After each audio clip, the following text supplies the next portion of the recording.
Chuck. Chunk. Microphone Chuck. Microphone Chuck. 1, 2, 1, 2. Hump day. Fuck, I knew that was coming. Who doesn't love a good hump day? Oh, god damn. I love that random hump day thing on the chive. Fuck yeah. Well, my favorite is Talking about being wet. Oh. Wet ass, or is it? One. That's a one. that is my personal favorite is Gaps or Cure for the Monday Blues. Yes. Yeah. That is gold. And that doesn't matter if you're a skinny little hoe or you got a real ass. She's pointing at you. All right. So we're going to get into a serious topic now, guys. We're here with Chuck still. Mm-hmm. Are we using your last name? Can I use your last name? All right. We're here with Chuck Dubkey. He's an amazing dude. Okay. Nick, let me tell you about this guy. I've known Chuck for a few years. He's a really good friend of mine. He hates your pants. Yeah. Well, we met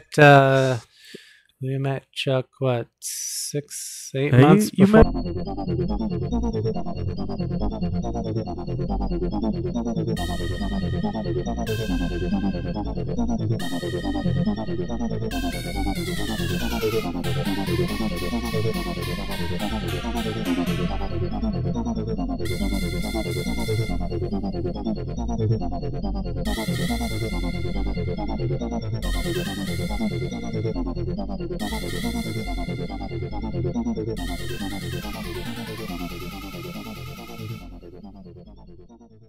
He hates your pants. Yeah. Well, we met Chuck, what, 6, 8 months before the wedding? Yeah, you met him before the wedding and at the wedding. Something like that. So, I don't know if you know, he was a chemist. Yeah, I think Worked I at knew that chemical you plant for had years. a little bit of law enforcement history, but that's about all. Worked for sheriff's department part-time and the coroner's office. So this dude's got some stories, but I've got an angle I want to attack with this. Okay. I want to know how many people have watched Breaking Bad, because I know there's people out there that watch this show and go, oh my God, I'm going to sell meth. That looks so easy. So I don't think it's going to be what everybody thinks it's going to be. Well, I don't think it's going to be quite as easy, for sure. No, making meth is a lot harder than TV makes it look. Just like everything else, TV makes it look super, super easy. Yep. But it's hard. And it's not really hard to do. It's hard to get the chemicals to put together, the place to do it, the glassware, and everything else. It's hard to make quality product. Yes. You can make shit relatively easy. You're not going to be able to get enough of what you need to make it in the first place. Second of all, I think every state now, the chemicals that you need, certain ones that you need for making it, they monitor. Oh, so crack down on that stuff. Oh yeah, sure. Yeah. So if you want pseudoephedrine now, you have to put your ID out there to get one box, right? One box. One box is not going to make meth. I mean, as soon as the wife gets sick, she sends me to the store for the good Sudafed, as she calls it, and oh my God, they want your firstborn. That's because it's got pseudoephedrine. They want your firstborn. They want fucking everything you have: passport, birth certificate. I mean, it's just insane. And that's all because of. So, second thing is, I mean, one, it's hard to make. It's probably multiple day process if your shit doesn't catch on fire. Yeah. If you don't blow up your little motorhome. It's hard to get the materials to make it without getting in trouble. And if you go to multiple different locations now, doesn't it go into a data bank Yes, everything's in the database for the pharmacies, but I worked in a lab for 26 plus years. I had everything there. I could have made it. I could have been just like Breaking Bad, but getting the raw materials, getting the stuff, and actually the time to do it, my bosses would have known. It's just not what it's cracked up to be. It's just like I said, it's not easy because of the difficulties of getting the raw materials. And I could even get the better raw materials if I could to make it safer, because these guys that Nick were talking, make it in their motorhome. Yeah. That's a super serious, dangerous way to do it. And you make maybe a couple of batches. You might work there a couple of weeks in that thing, and then it's so toxic in there that what's in there will kill you. So you're going to make 3 or 4 batches, and if you stay there, you're going to die from the toxicity. So yeah, that's insane. It's not good. So they used that thing for like 3 seasons, right? I mean, that thing would have been so toxic by the 3rd time using it that it probably would have just randomly caught fire. Because Hollywood. Which, here's something I heard through listening to Corolla, and he's buddies with Bryan Cranston, is like they filmed that whole thing in New Mexico. Yes. But they wanted to film it like in, like somewhere around Riverside, somewhere California. around, yeah, somewhere in California. But the taxes are so insane now that they actually the New Mexico, screw you, we're going. The New Mexico television community is growing because of that whole thing. And New Mexico's not really that far from California. I mean, it's a ways, but you could jump on a plane and be there in a couple hours. Mm-hmm. Portland's becoming a pretty good hotbed for a lot of these shows coming out of LA, because it is cheaper to do it here in Portland, and then it's even cheaper if you go north of the border into Vancouver, BC, and they've got a huge industry up there because it's so much cheaper to manufacture, produce, and all that stuff. And there's people up there that are willing to work for cheaper. So probably none of them, like for the most part, local Canadians, though, right? Because I mean, they're a lot of them are probably coming out of California. Yeah, well, that's what I mean. Like New York. There's a reason Canada's crime rate is so low. Well, I think the actors and actresses are probably the ones that'll be coming out, but all of your pre-production, production stuff, filmers, cameramen, key grips, all that stuff, they're probably all local Canadians. Oh yeah, you're just going to get a key grip who's going to build the sets and stuff, and he's not going to come up from California. They're going to hire somebody right there. And you're just talking about filming. Yeah, I mean, there's that's why everybody's going somewhere else. That's why nobody films in California anymore. That's why everything's going overseas for just about everything. Manufacturing. That. Who was it? Nissan. Nissan used to be in. They used to have a big plant. God, I'm gonna go stupid because I can't remember exactly where, but Nissan used to have a huge plant in California. They just moved that to Texas or something, or I don't know, halfway across the country, just purely for tax reasons.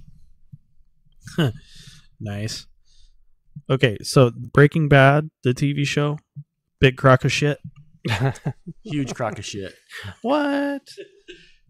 Not to mention your distribution is going to be a lot tougher than it just. You don't just walk around selling meth to whoever and not have to worry about who it is or who, it's not that easy. Nah, I can't imagine. So what about the machine gun at the end? Can you find one of those? I watched Mythbusters. Mythbusters did a special on that machine gun at the end, and they were able to manufacture a machine gun in the trunk that did that last scene, and they replicated it pretty close. Look it up on YouTube. I'm sure you could find it if you want to see it. Well, now you have things like that's interesting. Now you have things like 80% lowers, or is it lowers or uppers? Lowers, right? The lower is the FFL. Yeah, that's what I thought.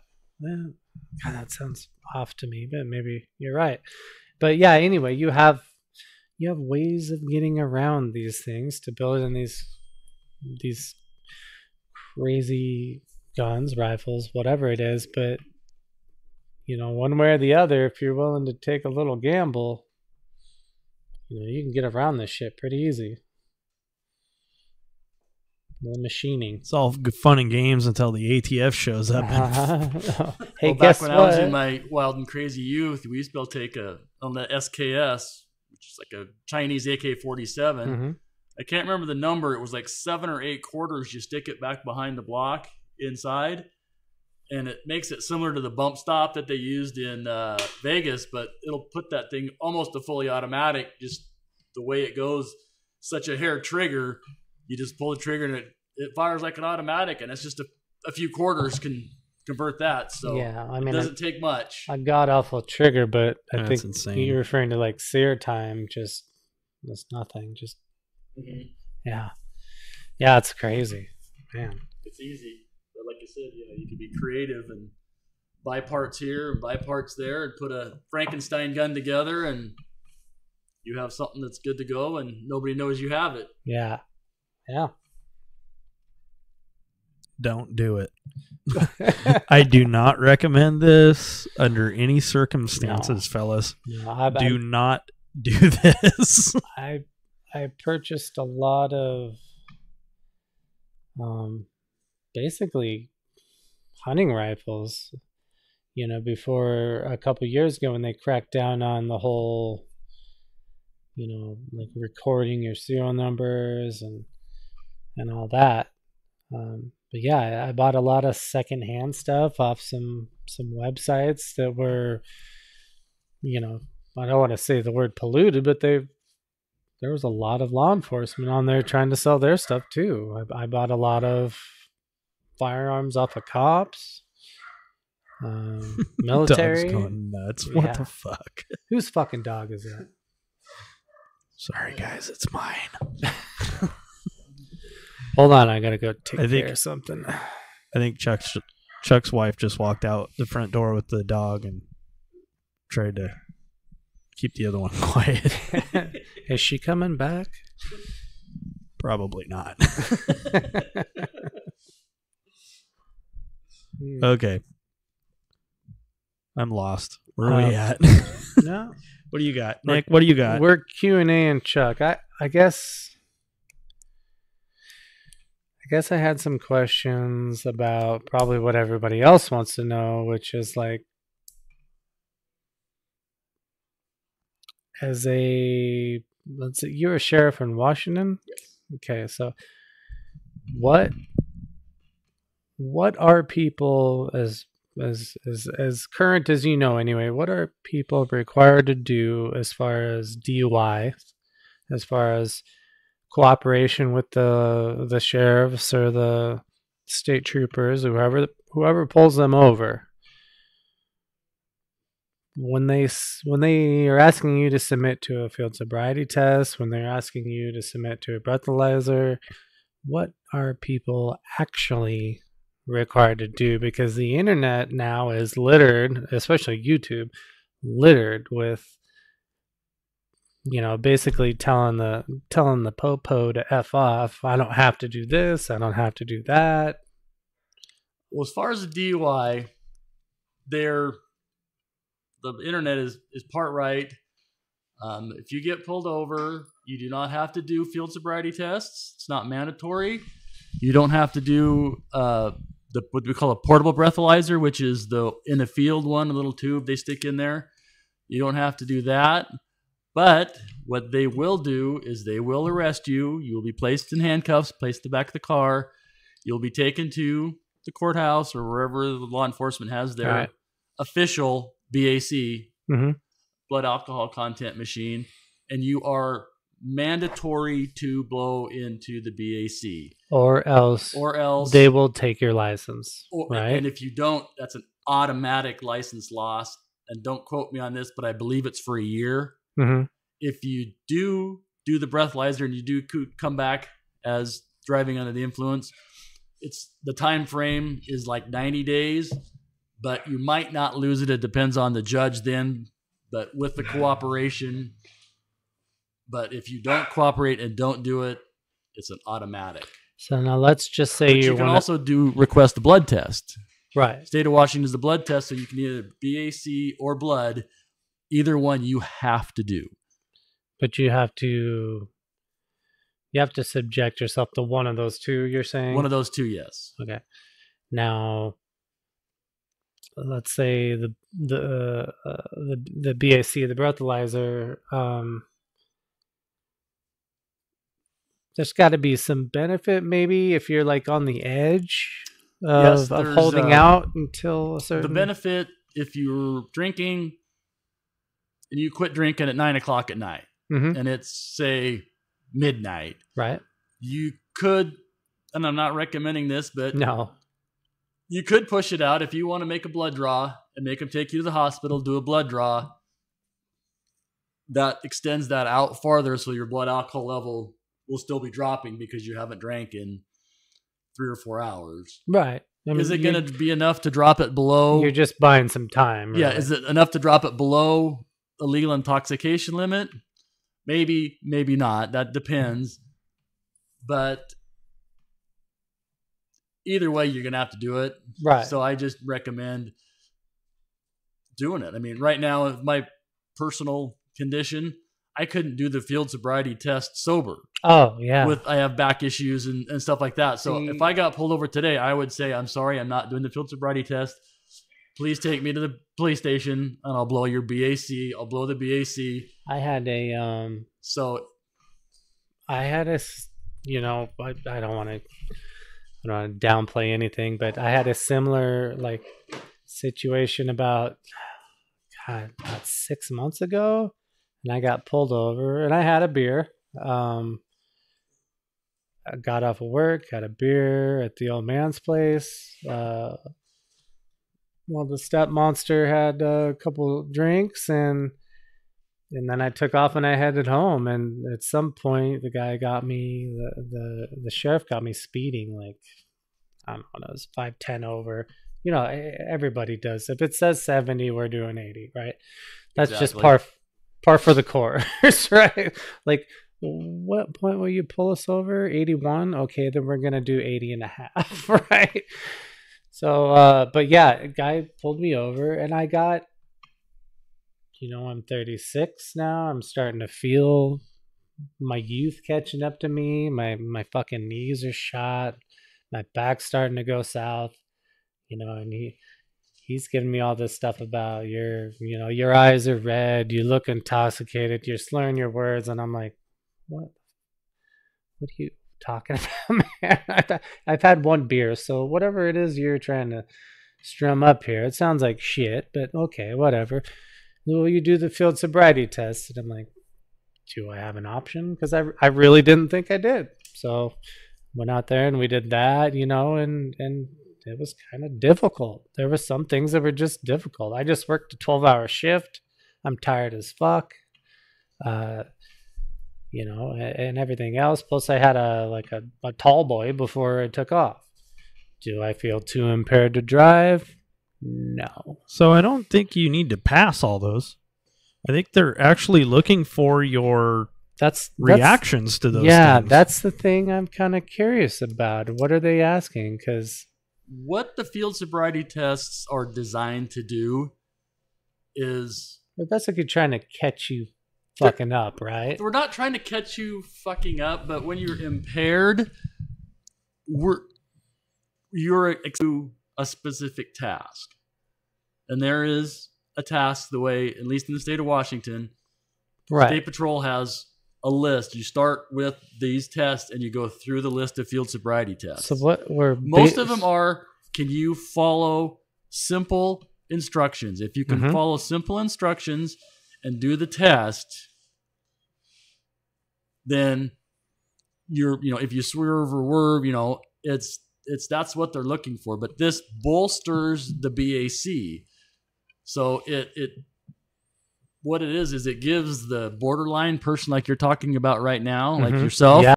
I have physically written DUIs, given a DUI to somebody who's under the 08 limit. Really? They blew an 06. But their field sobriety tests were a train wreck. They we had them on video. They were slurring their words, and this has been quite a few years ago. So the drug part of the DUI with the marijuana, because they've got the new the new officers that are trained to detect the drug part. That's an issue. So we're assuming there was some drug issues with this person, but they were so impaired that in 06 that state law says we can still give you a driving while under the influence under the limit. So it just gives us that, I don't want to call it ammunition, but it gives us proof that this is how you did the field sobriety test. You failed these miserably. Yeah. And I'm not, and yeah, you're in 06 by law. You're not drunk, but I can't let you drive. Yeah, but are you? And that's few and far between. That's not the norm. Trust me, that's not the norm. Yeah. But if you're that person who's just on the verge and you're kind of just generally impaired, yeah, at that point now you're just starting to kind of build a case, right? Yep. Yeah. And that's all it does. That's the PBT, the portable breathalyzer, the little one that's got tube. That's not admissible in court. I can't take that into court and say, see what you did? You blew a 0.18 on this. It doesn't matter. It's not until you actually get them back to the station and make them with do the certified BAC. That's what tips the scale. But we're building a case just like anything else. If you robbed your house, fingerprints and tool marks and all this stuff we build up to build the case. So that's what it is with a DUI. And I can't speak for all law enforcement, but obviously there are cops that are just asses in their demeanor. They act like an ass. It's kind of a power trip. Hold on a second. Hold on. Mind has been blown. I mean, I'm not saying everybody, but the way I worked when I did the job, if you treated me with respect, I treated you with respect. If you were an asshole, I was an asshole. I personally have been pulled over at least a couple times when I have been like, definitely I could have been forced to do a breathalyzer and probably sent straight to jail. And I've just approached that officer, that individual, with just a slight amount of human decency. Like, yes, this is what's going on. This is what I've done. I've kind of had a rough night, or I'm just trying to have some fun, or whatever it is. And they've been like, give me a second. And they take my information. They go back. They pull it up. They see that I'm not some escaped convict or nut job or history just of mental had a DUI an hour ago. Well, whatever. And they come back and they're like, look, call your wife, do whatever, don't drive anymore. And I'm like, yes, fucking sir. So thank you for saving my life. I've been pulled over a few times going too fast. Look, just because you're blowing hitchhikers, it's not the same thing we're talking about here. Been pulled over a few times going too fast, and I don't think I've had a ticket in the last 10 years. Like, got pulled over not long ago doing 80 and a 55 and should have got a ticket and didn't, because I don't know why. I have a theory. Because you're willing to blow state patrolmen? No. I have a theory as to why. So I carry an insurance that is known to be held by military or ex-military individuals. USAA. No plug intended. And when a police officer comes up to the window, if I don't know what I've done wrong, I will tell them I don't know what I did wrong, but 99% of the time, I know what I've done. Yeah. So the first thing they say almost every time is, do you know why I pulled you over? And I'll say, yes, sir. I know why I was pulled over. I was going too fast. I'm sorry. 9 times out of 10, they go, give me your license and insurance. And then they go back to the car. They look at I'm pretty sure they're looking at the insurance card going, fuck. Yeah. Here's another ex-military guy, which I'm not. And correct me if I'm wrong here, Chuck, but they're probably looking at your record a little bit. Your definitely. Speeding record. They'll pull up your record just with the advent of the computers nowadays. Back in the day when I first started, we didn't have the luxury of having computers in the cars. We had to rely on radio back dispatch, asking if the person had any warrants or valid license, and dispatch would say what they had. Now with the advent of computers, I can pull your driving record. So if you're speeding and you get pulled over and I go back and, dang, Nick, you've got 7 speeding tickets in the last 4 months. The history of it, right? Dude, you're getting a ticket. I can guarantee it. But if your driving record comes back clean and your last ticket was when you were in high school, just got your license, you were 17 and you haven't had a ticket in 25 years, you still might get a ticket, but chances are it's going to be easier. My last ticket was in the state of Oregon on Highway 26. It was 55 miles an hour. It goes down to 45 for a couple of miles and it goes back up to 55. Well, I just had the cruise control at 55. I went right through the 45 zone at 55. Oregon trooper pulls me over. She comes up to the window, tells me I was doing 55 and a 45. I need your driver's license, registration, and proof of insurance. I hand them all to her. She walks back to her car, comes back, points the ticket book, sign here, please. I signed, gave it back to her. She tore the thing off, handed me the ticket, turned and walked back to her car. She said 5 words to me the whole traffic stop. And I'm like, what the hell was up this bitch's ass? Because I have never been that rude. I mean, even to a rude ass person on a traffic stop, at least converse with them and say, did you forget that yeah, you possess a penis? Because I don't know. A lot of them have a problem with that. Yeah, I don't know what her problem was, but usually they say, call the number on the back, and drive safe, or some smart ass comment that cops always say. But no, this gal was rude, and I'm like, and I wasn't rude. I did everything. Being in law enforcement, I knew what she wanted. I already had it all out, and she was on the rag. Oh Jesus! Oh, blame that. Dude, let's not lie. They turn into fucking total cunts like all right. Well, once a month. here's the thing. And even with today's shootings and police shootings, police brutality, and everything else, yes, some of these guys are the prick in high school you used to make fun of who magically somehow became a cop, right? But some of these people, they're just being human. And they have bad days. And we all have bad days.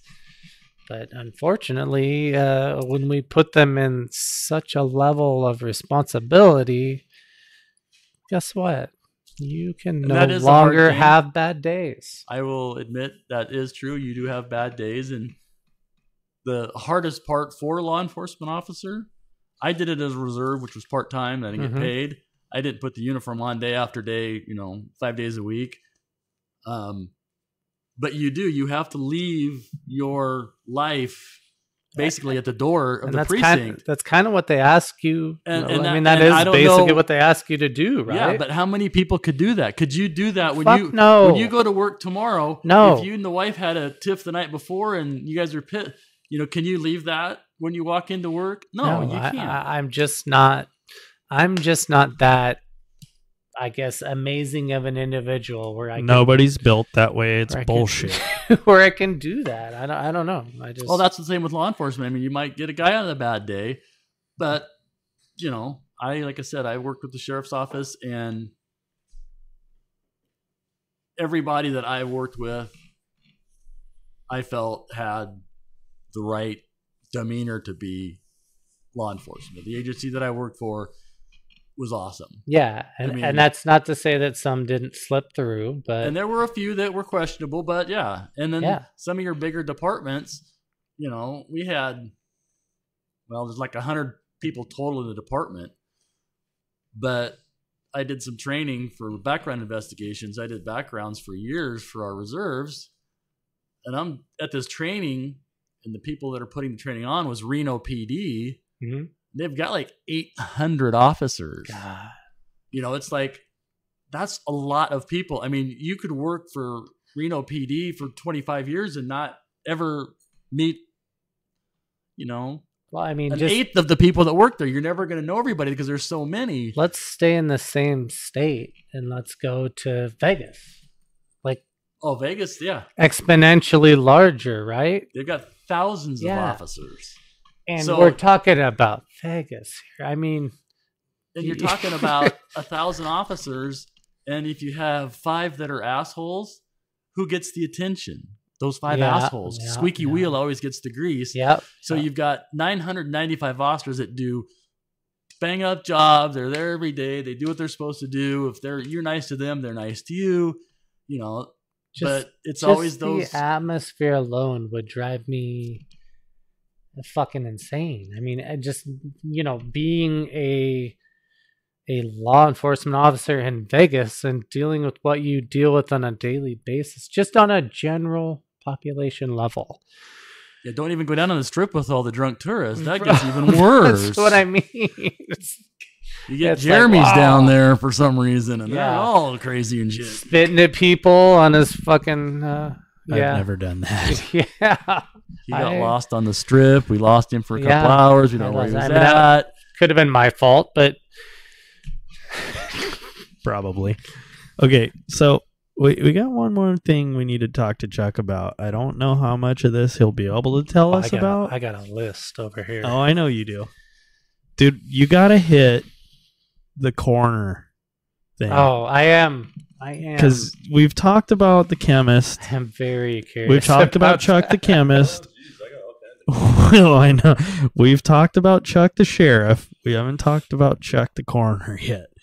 And I don't know how much he can say on here, but I can tell you he's told me some stories that I've been like, I can change the names to protect the dead.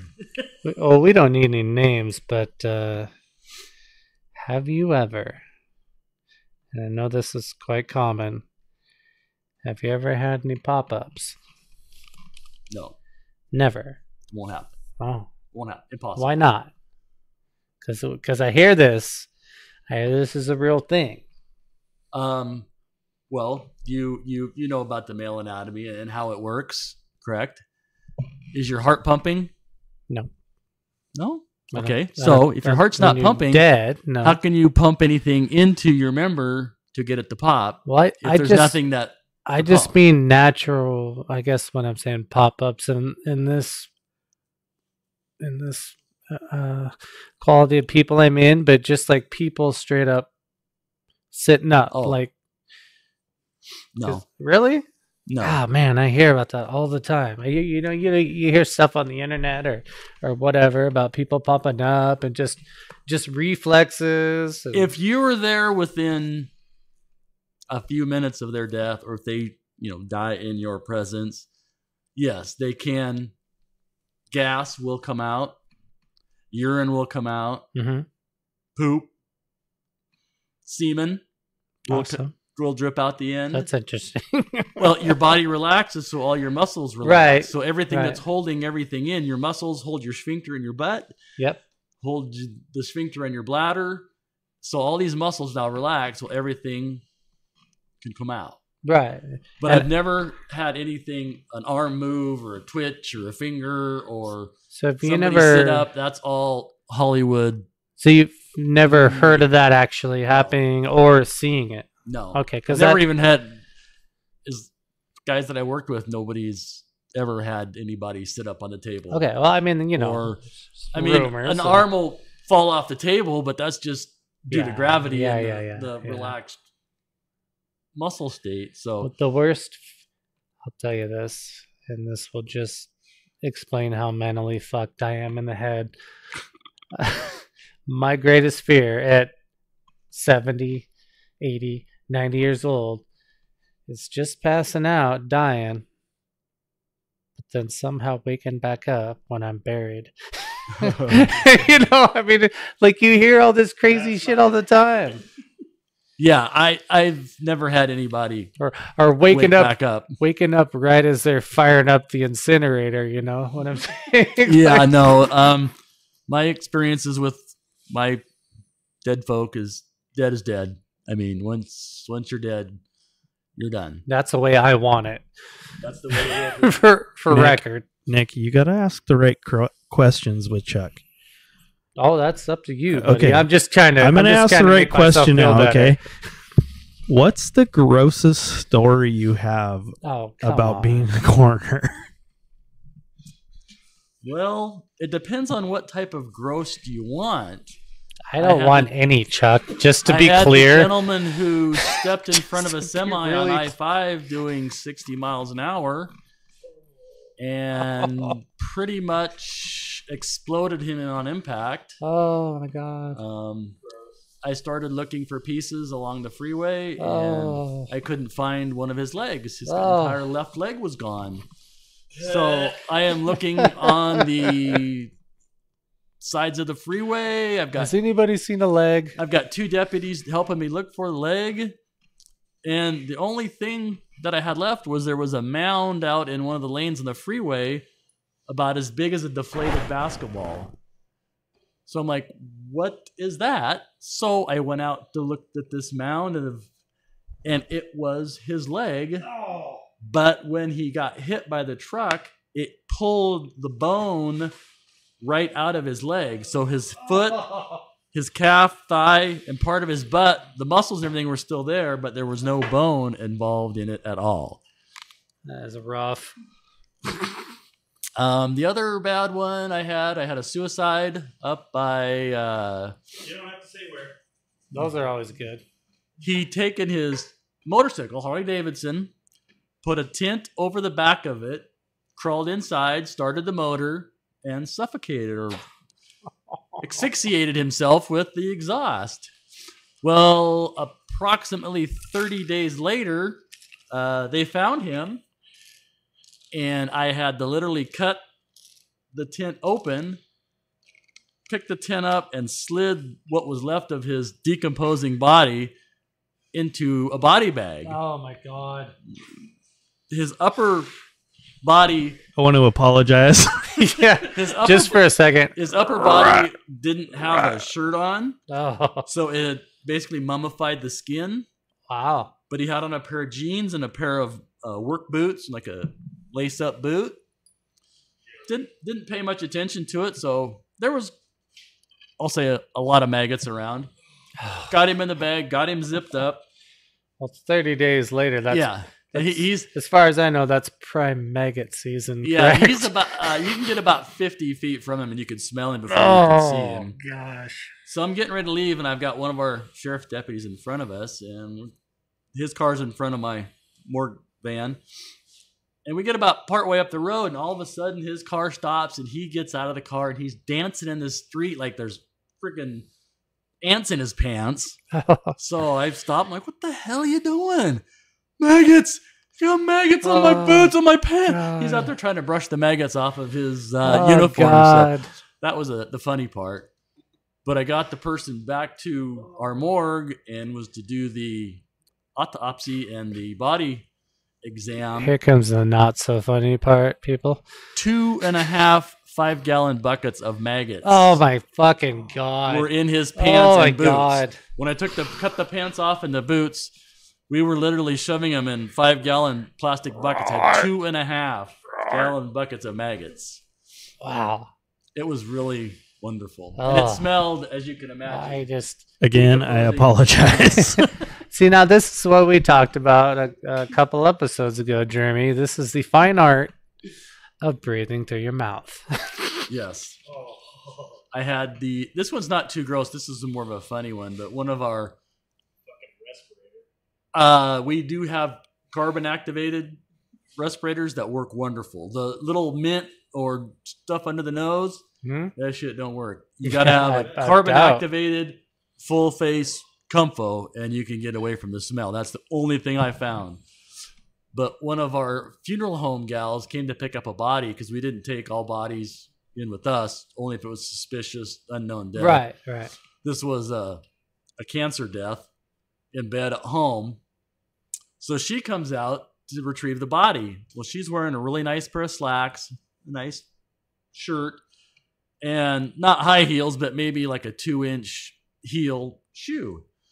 So I'm in there doing my investigation, and we talked about earlier that his bowels had let go and he pooped the bed. Yeah. And she comes out, and I told her, I said, now you're going to want to cover up your shoes because he made quite a mess. Because, I was warning her, I was being a nice guy. Yeah. And she goes, oh, I'll be okay. That's fine.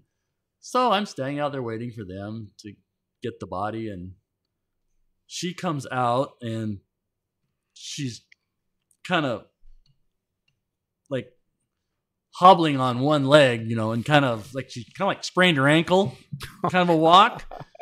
And I'm like, where are you going? She was, look at my goddamn foot.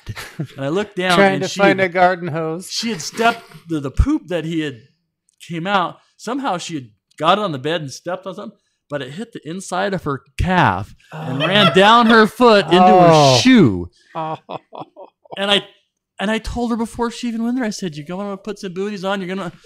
She told me she'd be okay. So I sat back and laughed because it was gross for her, but it was funny. Oh, my God. Funny as hell for me. Yeah. So did you have to hold that in and go sit in the van to laugh, or did you just fucking right there? I laughed right there at her. We call that professionalism. That was a laugh on sight. Oh my God. Oh. Yeah, I've seen all kinds of fun stuff. It's amazing, and this is going to be not hard to believe, but how many people actually cross-dress underneath their clothes? I don't know how many male decedents that I take back to the office and, say we do a body exam and or an autopsy, depending. And that either one includes removing their clothes. And I would say that probably I did it for almost 4 years. There was probably 50 males that had women's underwear on under their regular street clothes. So 1 in 3, I think, are cross-dressers. So one of us is wearing women's underwear right now. Just in case you're wondering, people, probably your minister and or high school science teacher. Just for the record, I am not cross-dressing. And just for the record, I don't believe him. And for the record, I don't wear underwear. Yep. Yeah, that's a woman thing to do. No underwear and a skirt. Great. I like to feel sexy. Oh my God. So yeah, I could go on and on if you guys wanted some more, but I'm guessing the listeners have quit listening completely at this point. The train wreck people? Oh, no. They've left. They're gone. So the last 3 listeners just checked out. We're down to 1. I don't think there's 1. And this guy, I guarantee you, he's fucking sick. So something's wrong with him. I'm going to guess it's actually going to be Nick that's downloading the only episode this week. Sorry, guys. So I guess this is our last episode. What's the next question, guys? I don't know. You want mine? I got some hard-hitting stuff. Oh yeah, here. do it. I just have. I don't know how much you know. Calm down. This is simple. Washington State has pretty loose, as far as I know, open carry laws. Yes. So, what constitutes as open carry, and what constitutes as open carry in your vehicle? Because that's kind of controversial as well. As far as the vehicle goes, I believe if it's on your person, as is attached to the hip in a holster of some sort. And I'm not really up on this, so I might not know the exact closest, but from what I do know, if you're walking around anywhere in Washington, open carry is legal. It has to be in plain sight, fully vision. It can't be just a barrel sticking out from underneath your coat. You have to have the full weapon sight.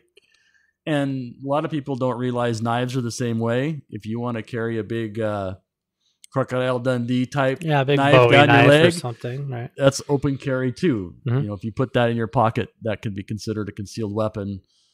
But as long as it's what if it's just your normal 3 to 4 inch,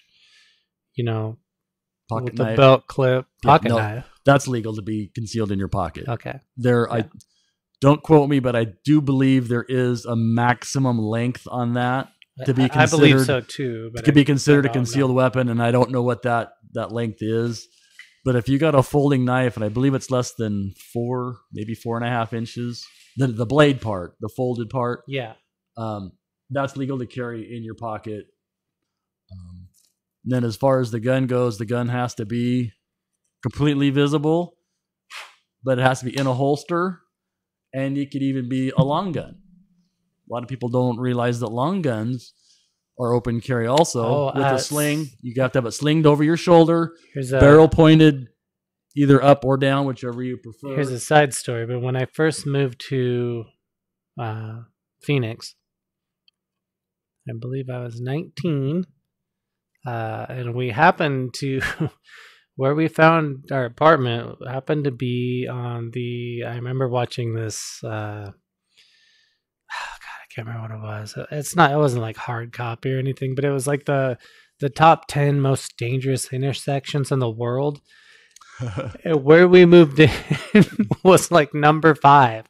And it was 19th Avenue and Thunderbird in North Phoenix. And it was like I didn't get it at the time, but it didn't take long because every other fucking day somebody just got T-boned. My wife got hit there. She got hit there in a new car we bought. But yeah.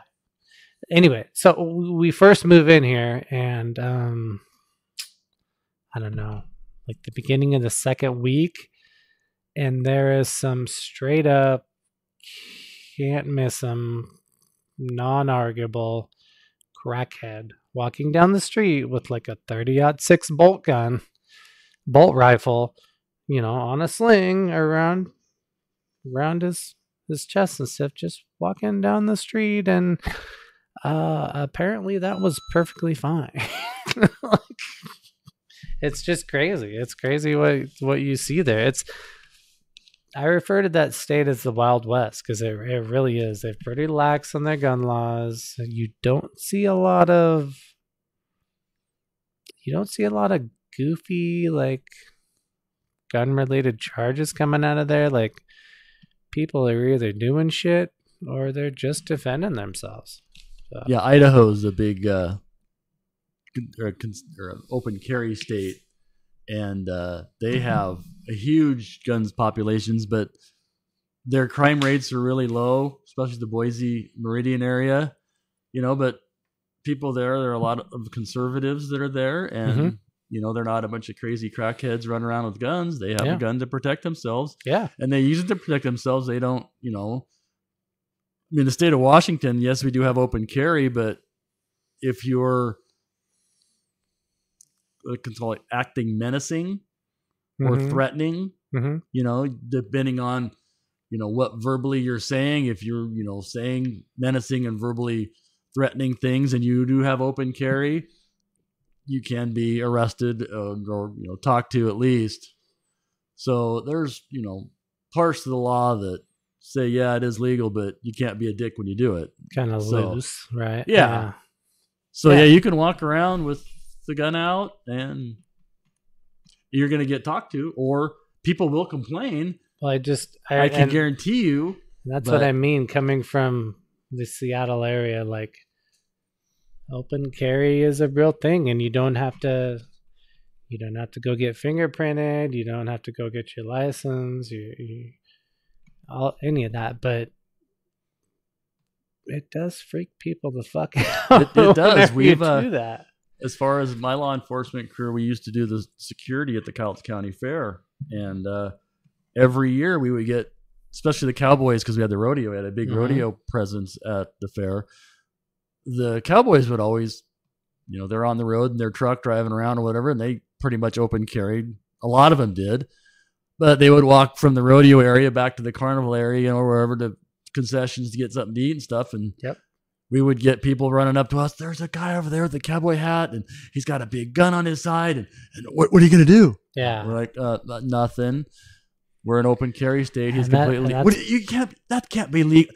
It's that's completely legal. I'm guessing. Sorry, ma'am. Anyway, that's probably a pretty hard situation to deal with and explain to people. Well, we talked to a couple of people. We had the one guy came in and he walked right up. Friend of mine, we were standing at the front gate, and he comes walk up and he shows right on his hip. Goes, "Hey, I got my gun right here. See, open carry. I can have it in here." And we're like, "Yes, sir, you can. Have a good day. Have fun." And he looked at us like, "What? You're not going to say nothing? You're not going to do?" I said, "No, don't care. Don't care. Have a fun day. Enjoy your stay at the fair. Just don't shoot anybody." Didn't say that, but and he was surprised that we didn't react. Yeah. He was looking for that reaction for us to get in his face so he could throw it back in our face about open carry. That's got to be a complicated thing too. Like, you don't want a reaction. No. That's not what we're looking for here. Yeah, we don't care, And then we've had many people come up and say, "Hey, is coming in here, can I open legal carry?" And we're like, "We prefer you not to. It is a family event. It does freak some people out, but if you really want to, yes, you can. But we would request that you not just because of the situation where it's at." And most people are like, "Yeah, I understand. No, that's no problem. I'll take it back to my car or whatever." Yeah. So see now myself, and this is the way 99% of my friends and people I deal with feel like, we would just rather be CCW carrying citizens, just because we don't want to fucking freak everybody out. That's not what we're here for. We're here to defend our family if we have to. I'm with you. I got my CCW. I mean, I was a reserve, and by me just carrying my ID card, I could conceal carry without having to have a CCW. Yeah. But I wasn't in my uniform all the time, and not all the time. And so I had my CCW for those times where I wasn't involved. I was out of my county, especially the county I worked in. I knew all the deputies, and I knew probably 3/4 of the Longview, Kelso, Castle Rock, Woodland PD officers. I mean, I knew them on a first name basis. So if they saw me somewhere, they pretty much knew, because you're pretty much required to carry off duty, right? If you're law enforcement. I mean, that's kind of part of the job, correct? Yeah, it was. But not being a full time, I had my CCW for when I went to King County, or I went over to Spokane, or wherever, because there they didn't know me. But my card would have been suffice, my ID card. But it's easier. I'm one of those people that I don't use my ID for anything. If I get a ticket, I told you I got pulled over, I didn't whip out my sheriff's ID and start waving it. You didn't have the rainbow bear sticker? No, I don't. It's the green. We have green stickers for county. But I didn't put those. I could have put them on my car, but I never have. I don't feel that I'm above anybody else. If I get a ticket and I'm in my private car, I deserve a ticket. That's plain and simple. I broke the law. So now I just myself just being a citizen and nothing more. I appreciate that. So that's always I admire that. It's the way I've been, but CCW is the way to go if you're really in Washington. You really want to you want to carry a gun. Yeah, I would suggest it. And I know there's a lot of people that can't get them due to various problems in their past. And open carry, that's going to be a very controversial topic when we finally talk about that here, because they talk about some of the gun laws, and they talk about stricter with the mental illness testing and integrating that all into gun laws and stuff. And sadly, people, I'm for it. I am so for it. I'm for it too. I mean, to be honest with you, if you're a loon, I don't want you to have a gun. Yeah. I'm sorry. And they always say, well, who's going to make that decision? You know who's going to make that decision? A mental health professional. Yeah, that's their job. Hopefully, they're the ones that'll make that decision whether you are too loony to carry a gun. Hopefully, that panel of highly trained people, because I mean, that's just the way it needs to be. I'm sorry.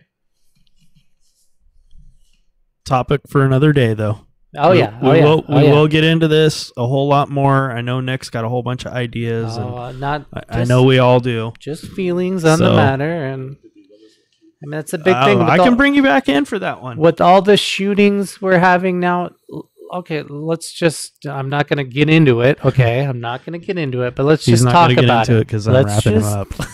Think about it for a second. The last 25 major shootings, instances. Group killings, whatever you want to call it, that have happened here. Mass shootings. Who was at the helm? Terrorists. Mental illness patients. And if you don't believe me, look into it. They've all had one mental illness or another. That's the way it's been. If you're willing to take a gun, multiple guns, and shoot multiple people at one time, that is got to be the definition. Okay, but crazy. what about the guy in New York who just mowed down? I don't know the details. So what was it? Same type of thing. Yeah, he's mentally. There's something wrong with him. Here's I believe, and please correct me if I'm wrong, but an American citizen who jumps on the nicest bandwagon or whatever the fuck he's gonna claim, and he mows down these people. So you want to take our guns away, people? Go for it. But there's still 1,000 other ways we can do the same thing. They're blaming an inanimate object. Yes. And making that the problem. Yes. Alcohol, the can of beer you're drinking. How many people die in drunk driving accidents every year? More than people that kill with a gun. Yes. Exactly. How many kids on bicycles die from bicycle accidents a year in the United States? Exactly. Versus people that get shot. There are more kids killed on bikes. You got to look at the whole picture. We're not willing to look at the whole picture. What was plastered all over the news was the Vegas shooting. And then what's the last one? Not the church. The Texas church shooting. So that was plastered all over the news. The Vegas shooting was plastered over the news. You know what happened in between? No, nobody does, because it didn't involve a fucking gun. So why would it get? What would it get put in the news? Yeah, why would it? It's not news anymore. It's just ridiculous. The whole thing. Anyway, that's it. That's all I got. I'm wrapping you up because. For some reason, we hit almost 60 minutes on this one, and you want some of this? This is a 30-minute show. This is a part 1, part 2. Yeah. No, we're just gonna fucking put it out. I don't edit. Fuck that shit. That's stupid. That's work. We're too stupid to edit. That's why. All right, guys. We'll get back to you next week. Later.